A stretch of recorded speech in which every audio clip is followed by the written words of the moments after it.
ವಿದ್ಯಾರ್ಥಿಗಳಿಗೆ drugs ಪೂರೈಸುತ್ತಿದ್ದ Sudan ಮೂಲದ ಪ್ರಜೆ ಬೆಂಗಳೂರಿನ ಮಹಿಳೆ ಸೇರಿ ಐವರಿಗೆ 13ರಿಂದ 14 ವರ್ಷಗಳ ಕಠಿಣ ಶಿಕ್ಷೆ ವಿಧಿಸಿ ಮಂಗಳೂರಿನ ಜಿಲ್ಲಾ ನ್ಯಾಯಾಲಯ ತೀರ್ಪು ನೀಡಿದೆ. ಮಂಗಳೂರಿನಲ್ಲಿ ವಿದ್ಯಾರ್ಥಿಗಳಿಗೆ ಎಂಡಿಎಂಎ ಡ್ರಗ್ಸ್ ಪೂರೈಕೆ ಮಾಡುತ್ತಿದ್ದ ತಂಡ 2 ವರ್ಷಗಳ ಹಿಂದೆ ಬಂಧಿತರಾಗಿದ್ದ 5 ಡ್ರಗ್ಸ್ ಪೆಡ್ಲರ್ಗಳಿಗೆ ಮಂಗಳೂರಿನ ಪ್ರಧಾನ ಜಿಲ್ಲಾ ಮತ್ತು ಸತ್ರ ನ್ಯಾಯಾಲಯ 14 ವರ್ಷಗಳ ಶಿಕ್ಷೆ ಮತ್ತು ದಂಡ ವಿಧಿಸಿ ತೀರ್ಪು ನೀಡಿದೆ.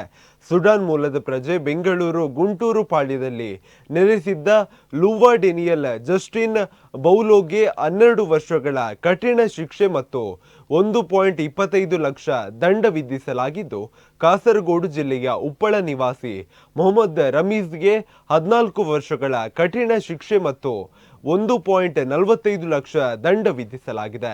ಕಾಸರಗೋಡು ಮಂಜಿಲ್ ಕುನ್ನಿಲ್ ನಿವಾಸಿ ಮೊಹಿದೀನ್ ರಶೀದ್ಗೆ 12 ವರ್ಷಗಳ ಶಿಕ್ಷೆ ಮತ್ತು 1.25 ಲಕ್ಷ ದಂಡ ವಿಧಿಸಿದೆ. ಉಪ್ಪಳ ನಿವಾಸಿ ಅಬ್ದುಲ್ ರಾಫ್ಗೆ 13 ವರ್ಷ ಕಠಿಣ ಶಿಕ್ಷೆ ಮತ್ತು 1.35 ಲಕ್ಷ ದಂಡ ವಿಧಿಸಿದೆ. ಇವರಿಗೆ ಸಹಕಾರ ನೀಡುತ್ತಿದ್ದ ಬೆಂಗಳೂರು ಮಡಿವಾಳ ನಿವಾಸಿ ಸಬಿತಾ ಅಲಿಯಾಸ್ ಚಿಂಚುಗೆ 12 ವರ್ಷ ಶಿಕ್ಷೆ ಮತ್ತು 1.25 ಲಕ್ಷ ದಂಡ ವಿಧಿಸಿದೆ. ಮಂಗಳೂರು ಸಿಸಿಬಿ ಪೊಲೀಸರು ಡ್ರಗ್ಸ್ ವಿರುದ್ಧ ಕಾರ್ಯಾಚರಣೆ ನಡೆಸಿ ವಿದ್ಯಾರ್ಥಿಗಳನ್ನು ಗುರಿಯಾಗಿಸಿ ಮಾರಾಟಕ್ಕೆ ಯತ್ನಿಸುತ್ತಿದ್ದ ಪೆಡ್ಲರ್ಗಳನ್ನು ಅರೆಸ್ಟ್ ಮಾಡಿದ್ದಾರೆ. ಈ ವೇಳೆ 125 ಗ್ರಾಂ ಎಂಡಿಎಂಎ ವಶಕ್ಕೆ ಪಡೆಯಲಾಗಿದೆ. ಸಿಇಎನ್ ಠಾಣೆಯಲ್ಲಿ ಪ್ರಕರಣ ದಾಖಲಿಸಿ ತನಿಖೆ ನಡೆಸಿ ಚಾರ್ಜ್ ಶೀಟ್ ಹಾಕಲಾಗಿದೆ. ಇವತ್ತು ನಮ್ಮ ಸಿಸಿಬಿ ಪೊಲೀಸರು ಉಡುಪಿ, ಉಲ್ಲಾಲ, ಬಂಟ್ವಾಳ ಮತ್ತು ಬೆಂಗ್ರೆ ಮೂಲದ 4 ಜನ ಯುವಕರನ್ನು 525 ಗ್ರಾಂ ಎಂಡಿಎಂಎ ಸಮೇತ ಅರೆಸ್ಟ್ ಮಾಡಿದ್ದಾರೆ. ಇವರೆಲ್ಲರೂ ಕೂಡ ಮಂಗಳೂರು ಸಿಟಿ ಮತ್ತು ಡಿಸ್ಟ್ರಿಕ್ಟ್ ಆದ್ಯಂತ ಕೂಡ ಯುವಕರೆಲ್ಲರಿಗೆ ವ್ಯವಸ್ಥಿತವಾಗಿ ಡ್ರಗ್ಸ್ ಸಪ್ಲೈ ಮಾಡ್ತಾ ಇದ್ದವರಾಗಿದ್ದಾರೆ. ಎಲ್ಲರೂ ಕೂಡ ಬೆಂಗಳೂರಲ್ಲಿದ್ದಂಥ ಹಳೆಯ ಆರೋಪಿತರ ಜೊತೆ ಸೇರಿಕೊಂಡು ಅಲ್ಲಿಂದ ಎಂಡಿಎಂಎ ಇಲ್ಲಿಗೆ ತಂದು ಎಲ್ಲರಿಗೆ ಸಪ್ಲೈ ಮಾಡ್ತಿದ್ದಂತಹ ಒಂದು ಕೆಲಸದಲ್ಲಿದ್ದಾರೆ.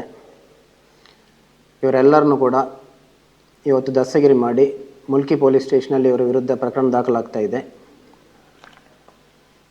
ಇಷ್ಟೇ ಅಲ್ಲದೆ ಭಾಳಷ್ಟು ಜನ NDPS ಕೇಸಲ್ಲಿ ಅರೆಸ್ಟ್ ಆಗಿದ್ದರೆ 6 ತಿಂಗಳು ಅಥವಾ 1 ವರ್ಷದ ನಂತರ ಬೇಲ್ ತೊಗೊಂಡು ಹೊರಗೆ ಬರಬಹುದು ಅಂತ ಹೇಳಿ ಅಂದ್ಕೊಳ್ತಾ ಇರಬಹುದು.